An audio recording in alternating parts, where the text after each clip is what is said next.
ദൈവനാമത്തിന് മഹത്വമുണ്ടായിരിക്കട്ടെ. എൻ്റെ പേര് ലിസമ്മ ജോസഫ്. ഞാൻ കണ്ണൂർ ഉളിക്കൽ എന്ന സ്ഥലത്തു നിന്ന് വരുന്നു. അത്ഭുത ജപമാലയുടെ ചെല്ലുന്നതിൻ്റെ ഫലമായും ഭൂതോച്ചാടന വസ്തുക്കൾ ഉപയോഗിച്ചതിൻ്റെ ഫലമായും ദൈവം ഞങ്ങൾക്ക് നൽകിയ നിരവധി അത്ഭുതങ്ങൾ ഇവിടെ ഞാൻ സാക്ഷ്യപ്പെടുത്തട്ടെ. വെഞ്ചരിച്ച ഉപ്പിട്ട് പ്രാർത്ഥിച്ചതിൻ്റെ ഫലമായി 10 വർഷമായി വിറ്റുപോകാതിരുന്ന ഒരു സ്ഥലം ഞങ്ങൾക്ക് വിറ്റുപോകുകയും അതിൻ്റെ ദശാംശം ഞങ്ങൾ എൽറോയ്ക്ക് കൊടുക്കാമെന്ന് നേരുകയും ചെയ്തിരുന്നു. അത് നടന്നു കിട്ടി. എത്ര സെൻറ്റ് സ്ഥലം അത്? 1 ഏക്കർ മിച്ചം. 1 ഏക്കർ കണ്ടോ? 1 ഏക്കർ സ്ഥലം 10 വർഷമായിട്ട് വിറ്റ് പോകുന്നുണ്ടായിരുന്നില്ല. അവർ വെഞ്ചരിച്ച കല്ലുപ്പ് കൊണ്ടുവന്ന് ഇട്ടു അല്ലേ? അതെ, ഇട്ടു. പിന്നെ അതിൻ്റെ ദശാംശം എൽറുഹ ശുശ്രൂഷ കൊടുക്കാമെന്ന് പറഞ്ഞു. പിന്നെ അത്ഭുതമാല കണ്ട് പ്രാർത്ഥിച്ചു, അത് വിറ്റുപോയി. അടുത്തത് രണ്ടാമതായി ഭൂതോച്ചാടന വസ്തുക്കൾ ഉപയോഗിച്ചതിൻ്റെ ഫലമായി, അതായത് കുന്തിരിക്കം പുകച്ച് ബന്ധന പ്രാർത്ഥന ചൊല്ലി ഹന്നാമെള്ളം വീടിനുള്ളിലും പുറത്തും തെളിച്ച് പ്രാർത്ഥിച്ചതിൻ്റെ ഫലമായി വീട്ടിൽ അസഹനീയമായിരുന്ന ഒച്ചിൻ്റെ ശല്യം, ഉറുമ്പിൻ്റെ ശല്യം, പിന്നെ എലിശല്യം കുറച്ചുണ്ടായിരുന്നു. അതും കൂടാതെ ടോയ്ലറ്റിൽ നിന്നും സിങ്കിൽ നിന്നും ഒക്കെ വരുന്ന ഒരു ഫൗൾ സ്മെല്ല്. അപ്പം ഞങ്ങളത് പ്ലംബിങ്ങിൻ്റെ പ്രോബ്ലം ആയിരിക്കുമെന്നാണ് വിചാരിച്ചിരുന്ന. പക്ഷേ എന്താണ് പ്രാർത്ഥന ചൊല്ലി പ്രാർത്ഥിച്ചതിൻ്റെ ഫലമായി അതെല്ലാം പൂർണ്ണമായി മാറ്റിത്തന്ന് ദൈവം ഞങ്ങളെ അനുഗ്രഹിച്ചു. പിന്നെ എൻ്റെ 5 വയസ്സുള്ള കൊച്ചുമകൾക്ക് ഈ ചുമ കണ്ടിന്യൂസ് ആയിട്ട് വരുമായിരുന്നു. അത് രാത്രിയിലൊക്കെ ഉറങ്ങാനാകാത്ത വിധം ചുമച്ച് ഛർദ്ദിക്കും. കൊച്ച് രാത്രിയിൽ എഴുന്നേറ്റിരുന്ന് കരയും. അങ്ങനെ കുറേ മാസങ്ങളായിട്ട് അസ്വസ്ഥതയായിരുന്നു.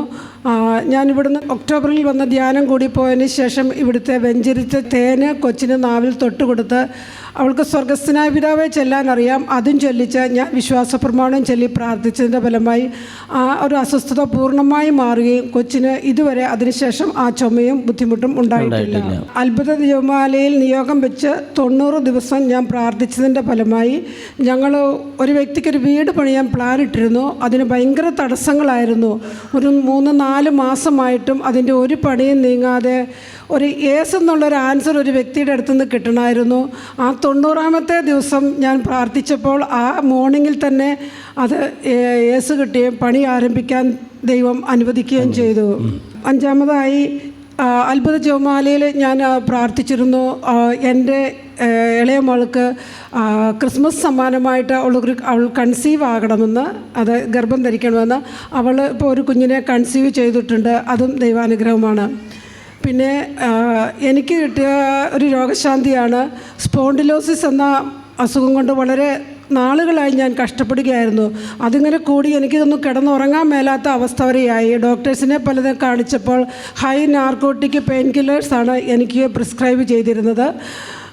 അത്യാവശ്യ ഘട്ടങ്ങളിൽ മാത്രം ഞാനത് ഉപയോഗിച്ചിരുന്നു. എങ്കിലും ഈ അസുഖം എന്നെ അസ്വസ്ഥപ്പെടുത്തി. ഞാൻ ഇവിടുന്ന് കൊണ്ടുപോയ വെഞ്ചരിച്ച ഒലിവെണ്ണ ഉപയോഗിച്ച് ബന്ധന പ്രാർത്ഥന ചൊല്ലി പ്രാർത്ഥിച്ചതിൻ്റെ ഫലമായി ഇപ്പോൾ 4 മാസമായിട്ട് എനിക്ക് ആ അസുഖമില്ല. നിരവധി അനുഗ്രഹങ്ങൾ തന്ന് എന്നെയും എൻ്റെ കുടുംബത്തെ അനുഗ്രഹിച്ചു. നല്ലൊരു കൈയടി കൊടുത്തേ, നല്ലൊരു ശക്തമായ ഒരു കൈയടി കൊടുക്കുക. 5-6 അനുഗ്രഹം, വലിയ വലിയ അനുഗ്രഹങ്ങളാണ് പറഞ്ഞത്. 90 ദിവസം അത്ഭുത ജപമാല കണ്ടപ്പോൾ കിട്ടിയ അനുഗ്രഹങ്ങളാണ് കേട്ടോ. Praise the Lord.